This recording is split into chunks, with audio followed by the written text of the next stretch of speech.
Hi friends, இது நம்ம ஒரு புது விளாக் தான் பார்க்க போகிறோம். என்னென்னா, குழந்தைகளுக்கான முருங்கைக்கீரை பருப்பு சாதம் பண்ண போகிறோம். அதுக்கு முதல்ல கடாயில் எண்ணெய் ஊற்றி கொஞ்சோண்டு கடுகு போட்டணும், நல்லா பொரிய விடணும். பொரிஞ்ச பிறகு கொஞ்சமாக சாப் பண்ணி வச்ச சின்ன வெங்காயம், அப்புறம் கொஞ்சமாக சாப் பண்ணி வச்ச வெள்ளைப்பூண்டு நல்லா வதக்கிக்கலாம். வதங்கின பிறகு கொஞ்சமாக சாப் பண்ணி வச்ச தக்காளி சேர்த்துக்கலாம்.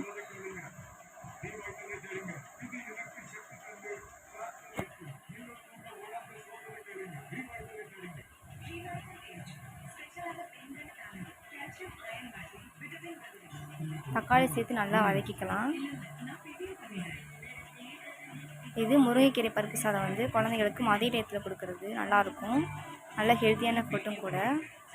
இது போன்று நம்ம சேனலில் விசிட் பண்ணுங்கள். இது மாதிரி சேனல் நிறையா நம்ம வீடியோஸ் வரும். நீங்கள் சப்ஸ்கிரைப் பண்ணி நம்ம பக்கத்தில் இருக்க பெல் ஐக்கானே கிளிக் பண்ணிக்கோங்க. அப்போ தான் நான் போடுற வீடியோ உங்களுக்கு நோட்டிஃபிகேஷன் வரும். இப்போ நல்லா வதங்கின பிறகு ஒரு கைப்பிடி முருங்கைக்கீரை நல்லா கழுவி க்ளீன் வச்சதை போட்டுக்கலாம்.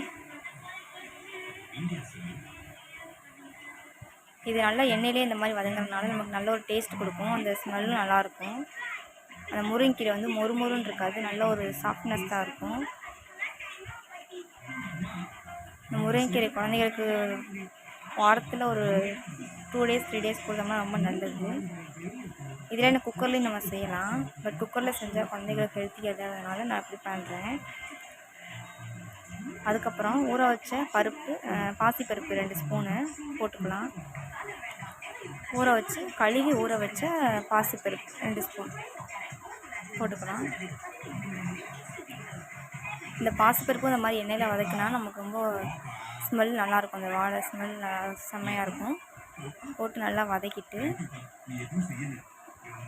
ரெண்டும் நல்லா மிக்ஸ் ஆகணும். மிக்ஸ் ஆனால் வதக்கிட்டு நல்லா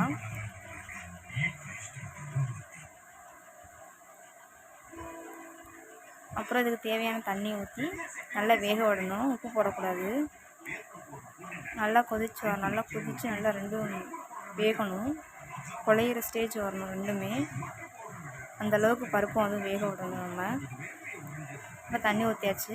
இப்போ கொஞ்சம் கொதிக்கட்டும்.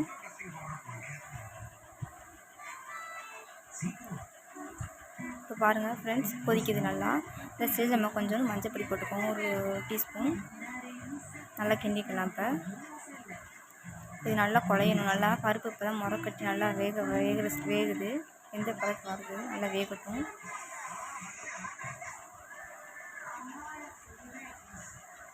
இந்த மாதிரி குழந்தைகளுக்கான lunch recipes, breakfast recipes, dinner ரெசிபீஸ்க்கு நம்ம சேனலை சப்ஸ்கிரைப் பண்ணிக்கோங்க. கூட இருக்க பெல் ஐக்கானையும் கிளிக் பண்ணிக்கோங்க. அப்போ தான் நான் போடுற வீடியோ நோட்டிஃபிகேஷன் வரும்.